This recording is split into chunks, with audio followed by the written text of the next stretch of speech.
வரும் 23ஆம் தேதிக்குள் தங்கள் கோரிக்கைகளை நிறைவேற்றாவிடில் 24ஆம் தேதி தமிழகம் முழுவதும் ரயில் மறியல் போராட்டம் நடத்தப்படும் என்று மீனவ அமைப்புகள் அறிவித்துள்ளன.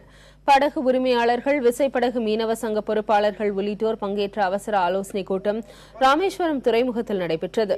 இலங்கை அரசால் சிறைபிடிக்கப்பட்ட 7 மீனவர்களையும் 99 படகுகளையும் விடுவிக்க வேண்டும், பாரம்பரிய கடல் பகுதியில் மீன்பிடிக்க அனுமதிக்க வேண்டும், நடுக்கடலில் மூழ்கிய 18 படகுகளுக்கு முழு நிவாரணம் அளிக்க வேண்டும் என்பன உள்ளிட்ட 5 கோரிக்கைகளை நிறைவேற்ற வேண்டும் என்று இந்த கூட்டத்தில் வலியுறுத்தப்பட்டது. இந்த கோரிக்கைகளை நிறைவேற்றாவிட்டால் மாநிலம் தழுவிய ரயில் மறியல் போராட்டம் நடத்தப்படும் என முடிவு செய்யப்பட்டது.